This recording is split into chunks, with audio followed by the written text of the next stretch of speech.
Boa noite. Boa noite, Mayara. São 9h01. Dá mais um minutinho para ver se mais gente se junta a nós. Senão, a gente começa a aula, ok?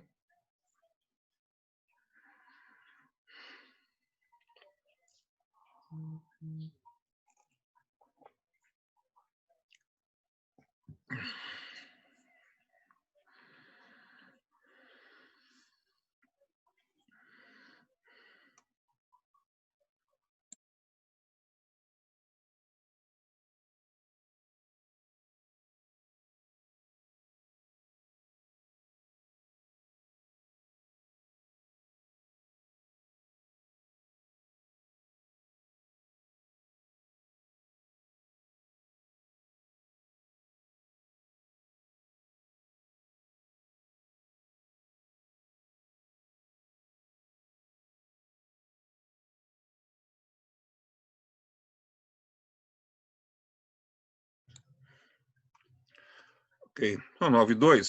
Vamos começar. Mayara, só sinaliza para mim, por favor, se você está me ouvindo direito. Pode mandar uma mensagem por chat ou ligar o teu áudio mesmo, só para me avisar se o áudio está ok. Temos mais a Heloísa agora. Boa noite, Heloísa.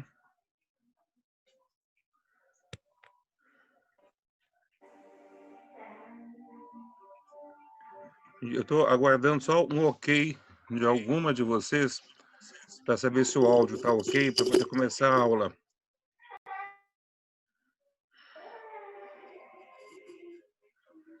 Pode ser por chat, pode ser pelo microfone.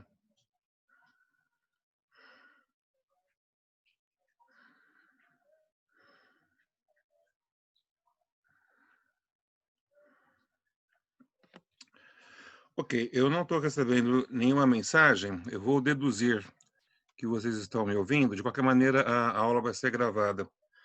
São 9h03. Eu tenho 2 alunas online nesse momento e nenhuma resposta se estão me ouvindo ou não. Espero que sim. Então, vamos começar. São alguns avisos gerais, então. Um aviso, hoje também é dia de prova substitutiva. A prova está no ar, já está disponibilizada. É das 8 está numa janela das 8 até as 23 horas, sendo que tem 2 horas de duração. A prova substitutiva, ela serve para quem ou perdeu a primeira prova, ou acha que foi mal na primeira prova e quer fazer mais uma tentativa, mas para fazer a sub tem que se inscrever no aluno online, tem que pagar a prova. De qualquer maneira, a gente tem ainda a segunda prova, está prevista para o dia 10 de junho. Aí essa prova vale 4 pontos. Ok? Então, o que vai cair nessa segunda prova? Basicamente, o material que a gente começa hoje. Então, hoje vamos falar de motivação. Próxima aula, vamos falar um pouquinho de avaliação de desempenho. E é basicamente o material. Então, o que vai cair para a segunda prova? Motivação, que é a aula de hoje. Avaliação de desempenho, que é a aula seguinte. E algumas matérias, algumas perguntas sobre a aula de processo de recrutamento e seleção, que tem as principais etapas, que é sempre algo interessante para poder amarrar o conteúdo como um todo. Mas o principal vai ser entre motivação e avaliação de desempenho. Eu vou, a partir de agora, compartilhar. Obrigado pela resposta, Luísa, de que está me ouvindo. Eu vou, a partir de agora, compartilhar a tela. Lembra que quando eu compartilho a tela, eu perco as informações do chat. Então, se alguém quiser conversar comigo, por favor, tiver alguma dúvida qualquer, por favor, ligue o microfone para poder participar. Ok? Então, vamos lá. Espero que todos estejam vendo. A aula de hoje é essa, aula sobre motivação. É bem a calhar, considerando que nós estamos agora com 4 alunos, eu fico pensando, né, o que motiva, ou o que não motiva alguém a entrar na sala em 50% do conteúdo às vésperas da prova que vale 4 pontos. Eu, particularmente, estaria motivado para isso. Mas aí a questão que a gente tem, e a questão que eu coloco aqui para vocês no segundo slide, para reflexão, que a gente tem que pensar. Primeiro, que motivação, vocês vão ter que ouvir isso em praticamente toda a carreira de vocês, e quando a gente fala de gestão de recursos humanos, de gestão de maneira geral, você sempre vai ter voltado a entender o que é motivação, como é que se motiva pessoas. E aí o estudo da motivação a gente faz agora, porque é um estudo introdutório, a gente precisa desse conteúdo. Na verdade, o ideal seria que a gente começasse na primeira aula, primeiro conteúdo que nós tivéssemos fosse só motivação, né? Na verdade, a gente já falou um pouquinho sobre motivação. Hoje eu só assim, vou dar mais uma enfatizada sobre o que é isso.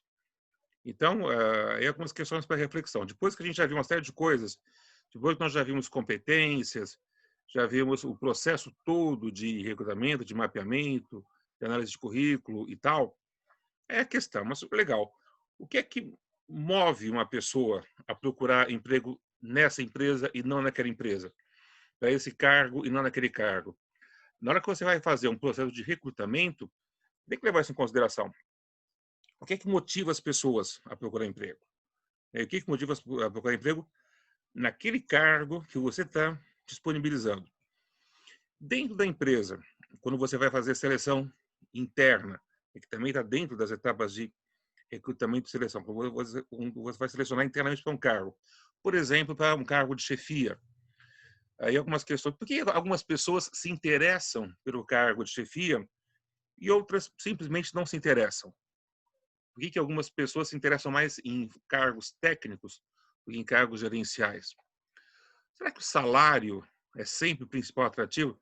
Será que o salário é o que mais motiva as pessoas?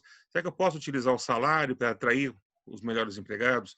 Será que eu posso utilizar o salário para garantir um desempenho superior? E por que algumas pessoas, ao longo da carreira, aumentam a produtividade, aumentam o seu desempenho? Algumas pessoas mantêm o desempenho e outras regridem de desempenho, outras andam para trás.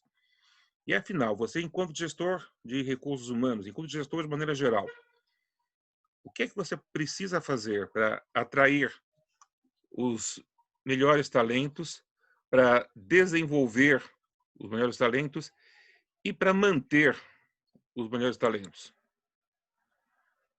Apareceu um monte de traços aqui na minha tela. Aí tem os exercícios, eu não vou falar dos exercícios agora, eu só vou avisar que nós temos 3 exercícios ao longo da exposição, né, nessa aula. Esses exercícios não valem nota, então só os exercícios antes da primeira prova avaliam nota, esses daqui não. É interessante que vocês façam, eu vou abrir um linkzinho para postagem. Obrigado, alguém tirou. Eu vou abrir um linkzinho para postagem do exercício, meramente para correção. Então, se vocês mandarem para mim os exercícios, eu posso, na próxima aula, comentar com vocês e corrigir esses exercícios. Mas vamos começar diretamente pelo Maslow. Se eu estivesse agora na aula presencial, eu perguntaria, mas como tem poucas pessoas aqui, alguém quer sinalizar se conhece Maslow, se já estudou Maslow, se sabe do que se trata? Não? Então, só. Maslow, eu quero que vocês vão ouvir falar muito ao longo da carreira de vocês. Maslow é basicamente o pai dos estudos motivacionais. Então, tem aqui o slide com algumas informações mais pormenorizadas sobre a carreira do Maslow, sobre a vida do Maslow. Mas o que nos chama mais atenção agora é isso daqui, esse gráfico que a gente está colocando aqui, que é a famosa pirâmide das necessidades do Maslow.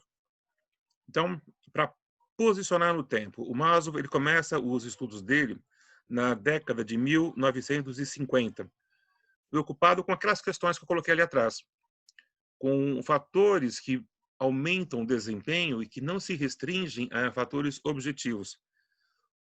Quando começa o estudo da administração, lá no começo do século XX, as pessoas achavam que a única coisa que motivava a pessoa era o salário.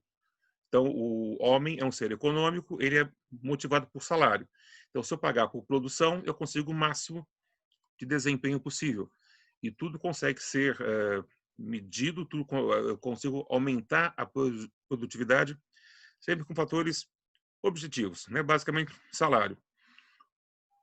Teve alguns fatores que questionaram isso, vocês vão estudar ainda mais para frente, eu falei a passar ao longo das aulas sobre o advento da Escola das Relações Humanas, do Alton Meio, no início da década de 1930, que a partir daí alguns psicólogos começaram a estudar a influência das relações humanas na organização. E o Maslow é um deles. O Maslow é um psicólogo que ele estuda a motivação humana de maneira geral e fez bastante trabalho, muitos trabalhos da motivação voltada à corporação, à organização. Como é que os empregados, como é que as pessoas em geral se motivam, como é que os empregados se motivam. Então, tudo que a gente fala com relação ao Maslow serve para o ser humano em geral, não só para o trabalhador. Mas na empresa, na organização, a gente também utiliza a teoria dele. Então, na pirâmide das necessidades, ele diz o seguinte: as necessidades elas são hierarquizadas a partir da mais básica, que é a fisiológica, e só surge, o ser humano ele só sente mais fortemente uma necessidade quando a anterior tiver sido saciada. E a qualquer momento, se uma necessidade mais baixa não for saciada, ele volta e passa a ter o seu foco na necessidade mais baixa. É sempre assim.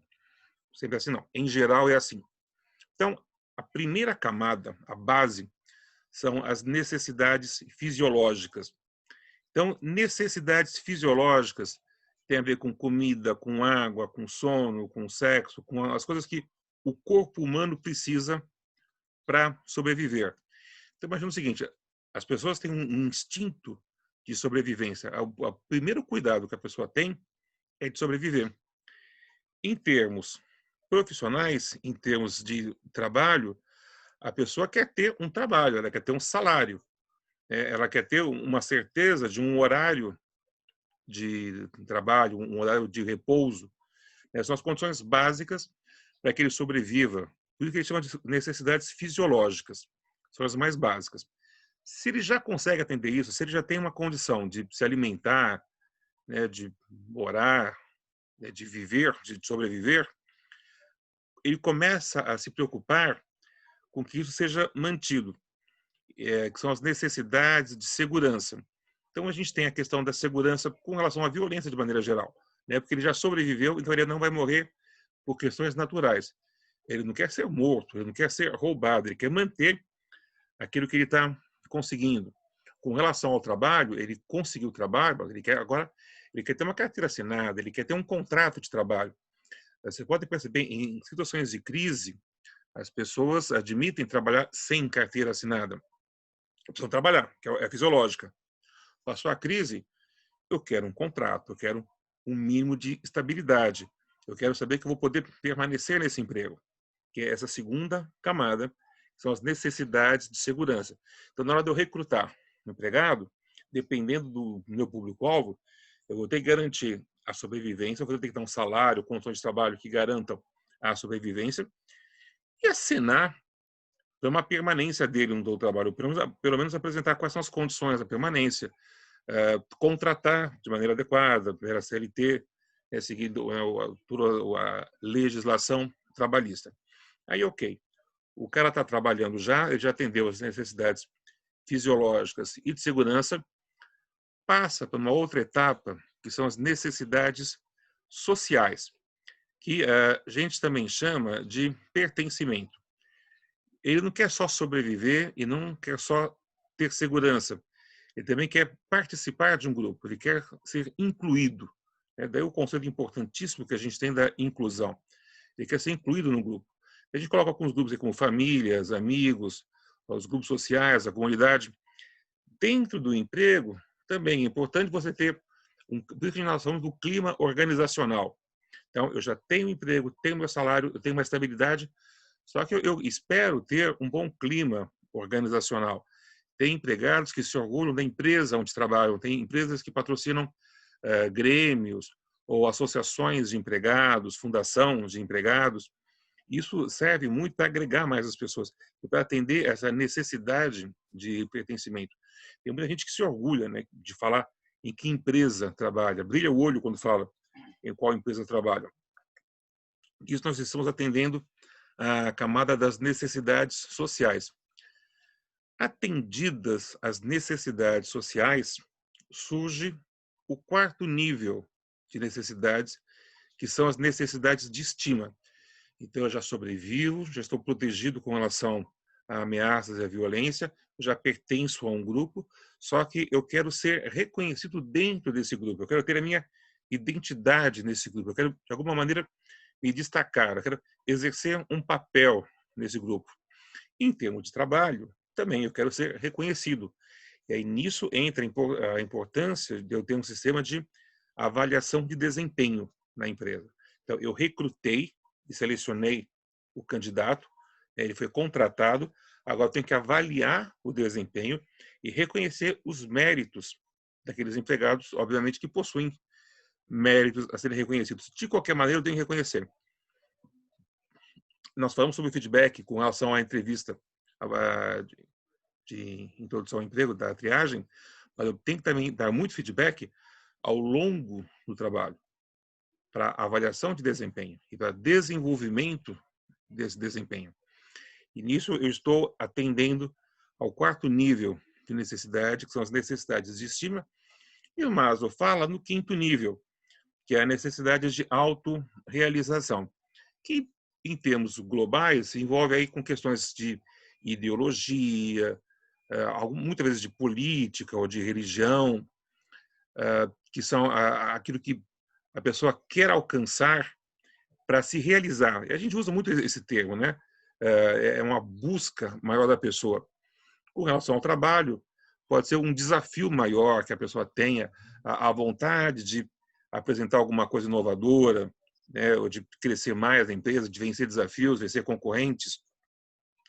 E o que o Maslow diz é o seguinte: esse último nível, ele não é satisfeito. Não tem como ele ser satisfeito. Porque assim que você atinge alguma coisa, você vai encontrar uma outra, e uma outra, uma outra, e assim sucessivamente. Mas o que acontece?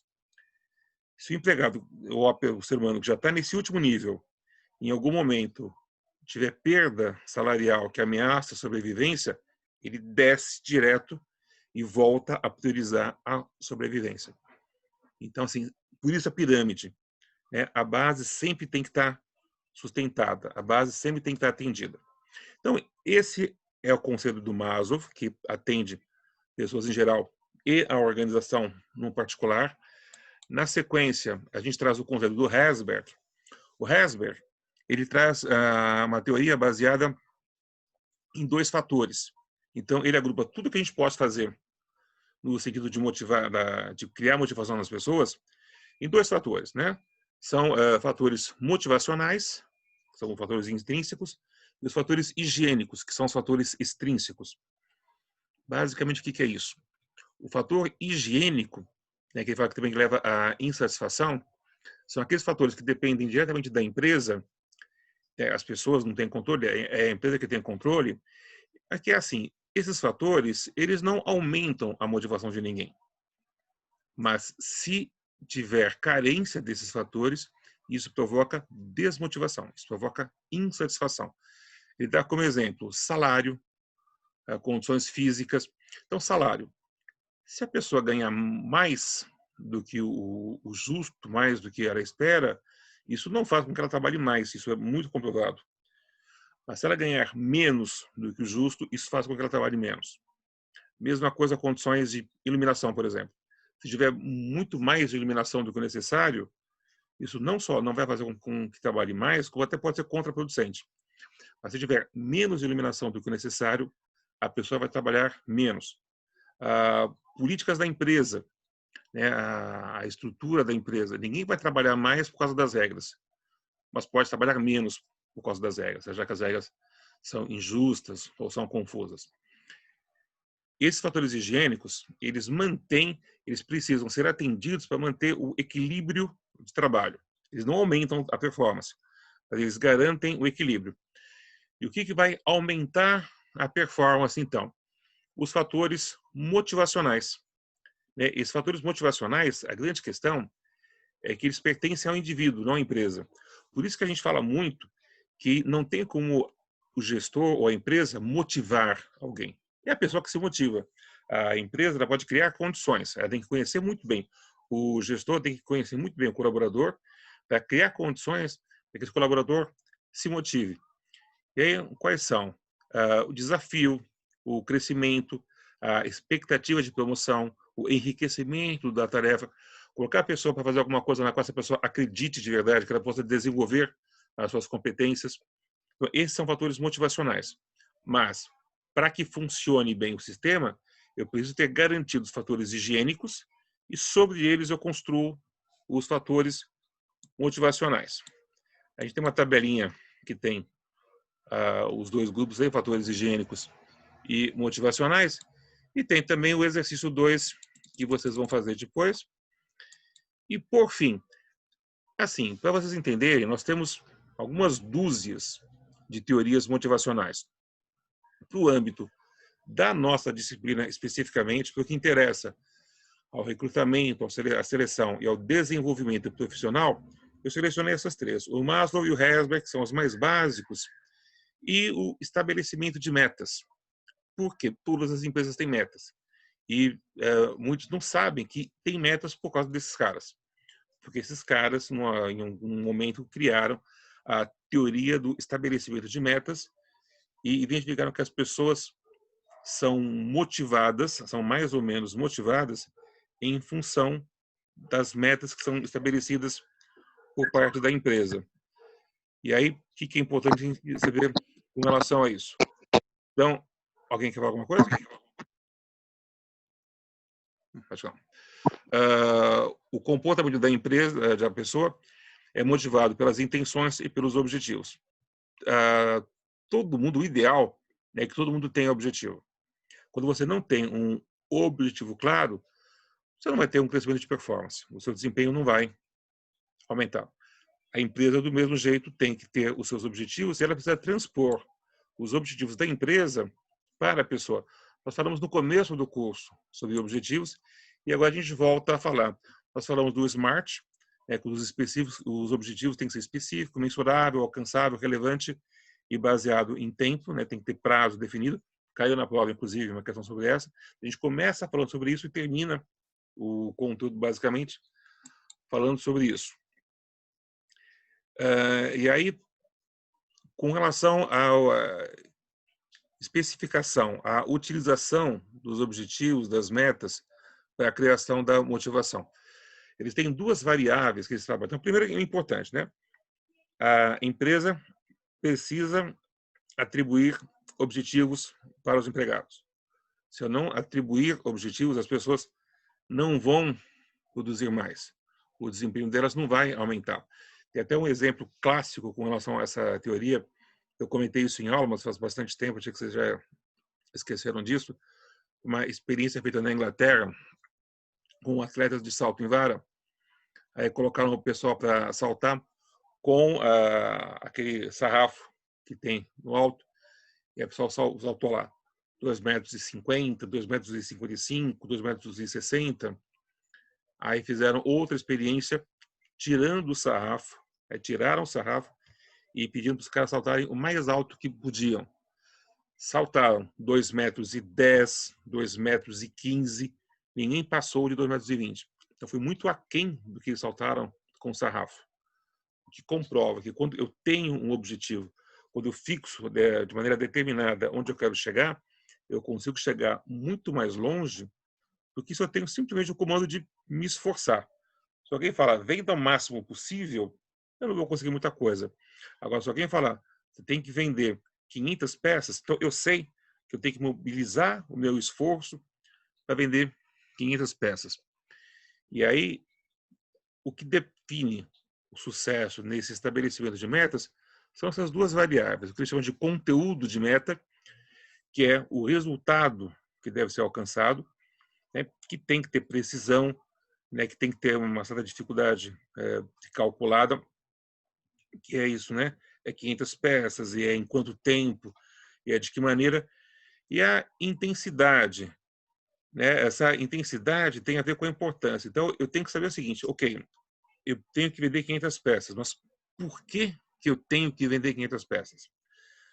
A gente pode até fazer uma analogia com a situação que a gente está vivendo agora. Hoje mesmo, o governador e o prefeito divulgaram algumas medidas com relação à quarentena e a gente tem falado de objetivo. Existia uma meta com relação ao isolamento social e a população não tem alcançado essa meta.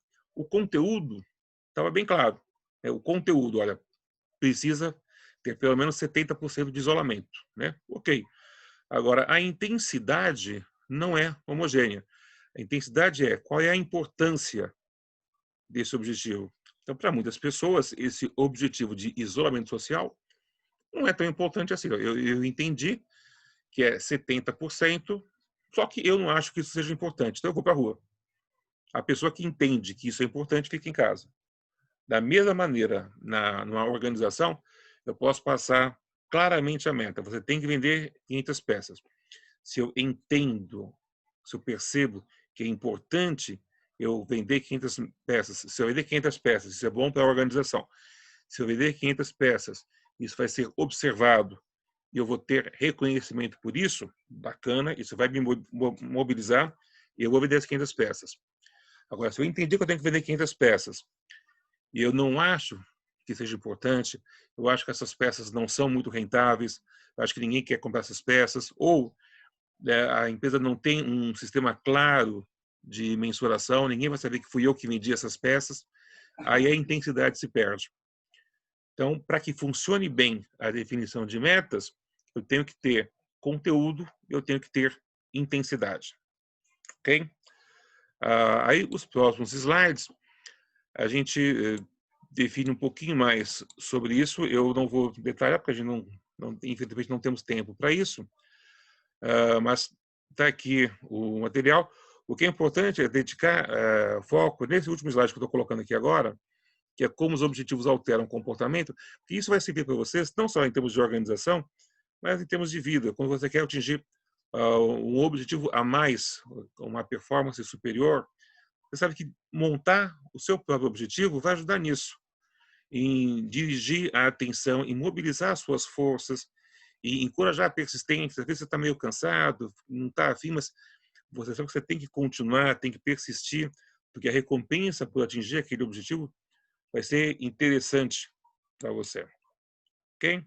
E aí tem as condições para o alcance do desempenho, que é basicamente a aceitação. Como eu falei, as pessoas têm que aceitar o objetivo, têm que entender a importância do objetivo. Eu tenho que ter uma estrutura de feedback. Eu preciso saber se eu atingi ou não o objetivo e qual é a minha distância do objetivo, e que tem que ter uma recompensa, tem que ter uma resposta. Algumas empresas optam por punições, outras optam por premiações.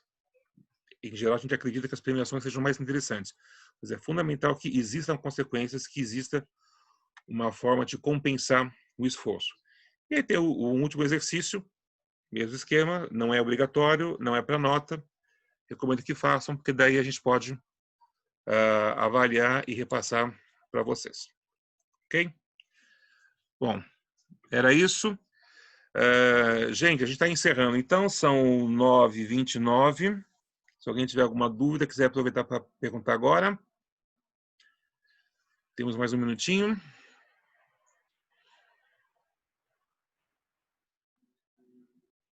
Não? Tá. Então, a gente encerra por aqui. Esse material está disponível no ar. Eu vou colocar a gravação desse vídeo também.